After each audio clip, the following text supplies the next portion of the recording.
Back to news. Telugu రాష్ట్రాల్లో రైతులకు గ్రోమోర్ సంస్థ అవార్డులను ప్రకటించింది. రైతే రాజు పేరుతో 40 మంది ఉత్తమ రైతులకు అవార్డులు ఇచ్చింది. హైదరాబాద్లోని ప్రైవేట్ హోటల్లో జరిగిన కార్యక్రమంలో సంస్థ ప్రతినిధులు పలువురు ప్రముఖులు పాల్గొన్నారు. వివిధ జిల్లాల నుంచి వచ్చిన రైతులు ఈ కార్యక్రమంలో పాల్గొన్నారు. సేంద్రియ ఎరువులను ప్రోత్సహిస్తున్నామని చెప్పారు సంస్థ ప్రతినిధులు.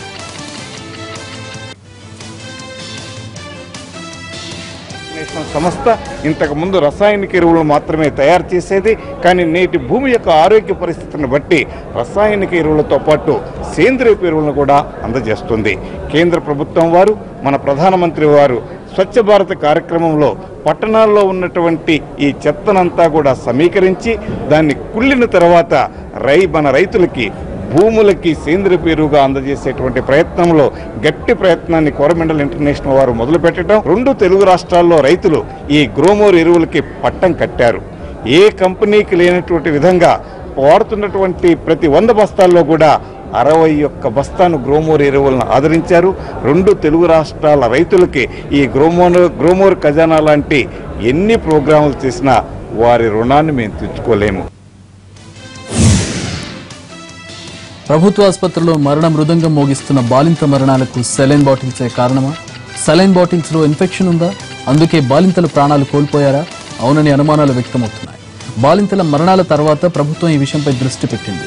సర్కార్ దవాఖానాల్లో ఉన్న సెలైన్ బాటిల్స్ వెనక్కి తీసుకుంటున్నారు.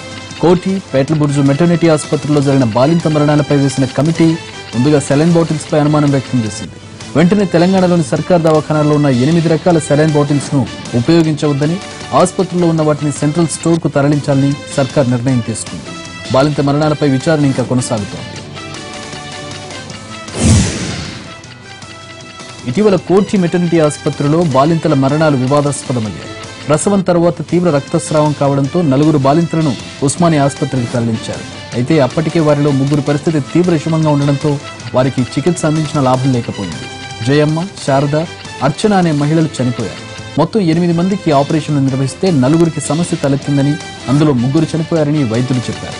ఆ తర్వాత పేట్లబుర్జు మెటర్నిటీ ఆసుపత్రిలోనూ 2 చనిపోయారు. దీంతో అసలు ఏం జరుగుతుందనే దానిపై ప్రభుత్వం ఒక కమిటీని నియమించింది.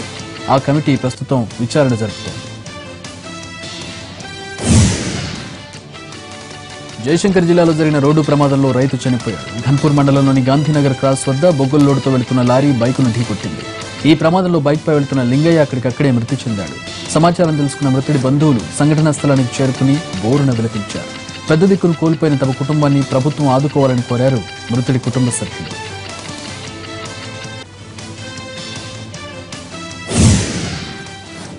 మహబూబాబాద్ జిల్లాలో మార్కెట్కు తరలిస్తున్న మిర్చి వాహనం అగ్ని ప్రమాదానికి గురైంది. మార్గ మధ్యలో విద్యుత్ వైర్లు తగలడంతో మంటలు చెలరేగాయి.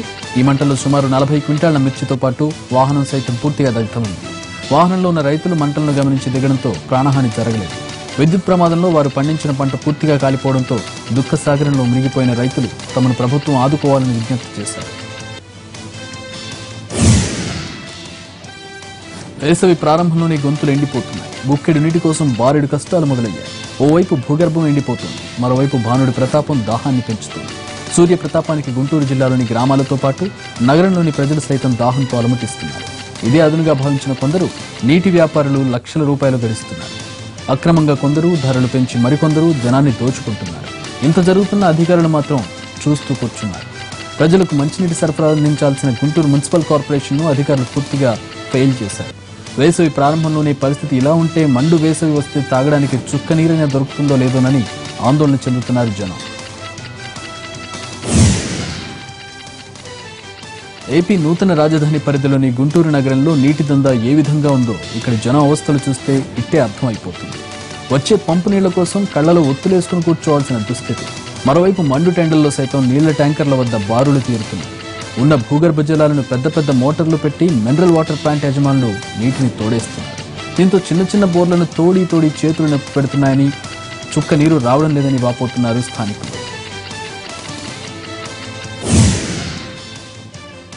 గుంటూరు నగరంలో డైరెక్ట్ గా కృష్ణమ్మను పొంగిస్తామని గొప్పలు చెప్పిన ప్రజాప్రతినిధులు ఇప్పుడు అటువైపు కన్నెత్తి కూడా చూడడం లేదు. 432 కోట్ల రూపాయల ప్రపంచ బ్యాంకు నిధులతో వేస్తున్న పైప్ లైన్లలో నీరొస్తుందని ఆశించిన నగరవాసులకు ఆశలుగానే మిగిలిపోయాయి. కానీ ప్రచండంగా నిప్పులు గక్కుతూ వేసవి మాత్రం వచ్చేసింది. దీంతో తాగునీటికి తీవ్ర కటకట ఏర్పడింది. ఓ పక్క నిత్యం నగర అవసరాలకు గుంటూరుకు అవసరమైన నీటి శాతం పెరగడం, మరోవైపు వాటర్ ప్లాంట్ల వ్యాపారస్తుల ఆగ్రహాలతో భూగర్భ జలాలు అడిగంటాయి. దీంతో భూగర్భ జలాలు పూర్తిగా పడిపోవడంతో ప్రజలు ఆందోళనలో ఉన్నారు. నగరంలో మాత్రం జోరుగా మంచినీటి వ్యాపారం మాత్రం జరుగుతోంది.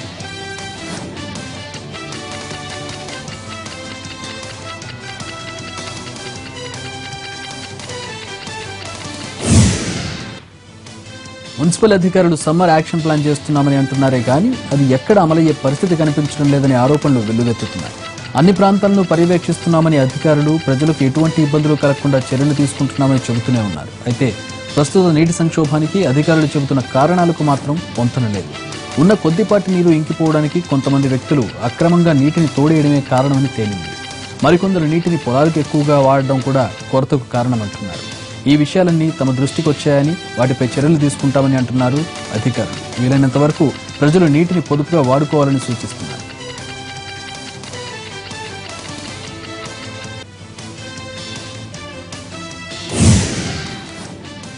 ప్రభుత్వ పెద్దలు అధికారులు ముందస్తు జాగ్రత్త చర్యలు తీసుకోకపోవడం వల్లనే ఈ జలబకాసురులు పుట్టుకొచ్చారని ప్రజలు ఆరోపిస్తున్నారు. పొంచి ఉన్న నీటి విపత్తును సంబంధిత అధికారులు పరిగణలోకి తీసుకుని వాటర్ ప్లాంట్ల వ్యాపారస్తులపై చర్యలు చేపట్టాలని కోరుతున్నారు నగరవాసులు.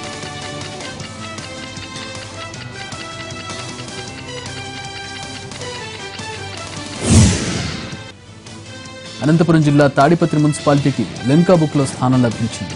ఇప్పటికే అనేక అవార్డులు గెలుచుకున్న తాడిపత్రి తాజాగా లిమ్కా అవార్డు రావడంతో సంతోషం వ్యక్తం చేశారు పట్టణ ప్రజలు. తాడిపత్రి మున్సిపాలిటీ ఆవరణలో జరిగిన ఈ కార్యక్రమానికి లిమ్కా బుక్ ప్రతినిధులు హాజరై ఈ అవార్డును అందజేశారు. 2015లో ఈ అవార్డుకు దరఖాస్తు చేసుకోగా పారిశుద్ధ్యం, రోడ్ల శుభ్రత, మరుగుదొడ్ల నిర్వహణ, ప్లాస్టిక్ నిషేధం వంటి అంశాలను పరిశీలించిన లిమ్కా బుక్ సంస్థ ఈ అవార్డును ప్రకటించింది. ఎమ్మెల్యే జేసీ ప్రభాకర్ రెడ్డి, చైర్పర్సన్లు ఈ అవార్డును అందుకున్నారు. రికగ్నిషన్ వచ్చింది అనేది ఒక సంతోషం అయితే ఉంది. అంటే మా ఊరు ప్రజల్ని Limca Book of Records recognize చేసింది. This has been done by the public వల్లనే ఇది జరిగింది, పబ్లిక్ వల్లనే ఈ రికార్డు వచ్చింది అనే సంతోషం నాకు ఉంది. నాట్ బికాజ్ ఆఫ్ మీ, నా వల్ల రాలేదు, నా ఒకరి వల్ల రాలేదు.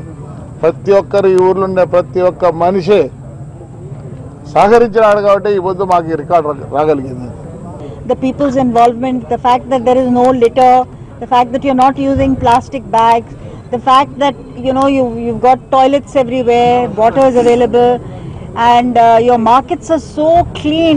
It's amazing to see, and I was very happy to see a lot of women who are looking after shops and doing the work. So I think Limca Book has got this. You've got the recognition because of all the work, making this a kind of a model municipality. That is why it has been recognized.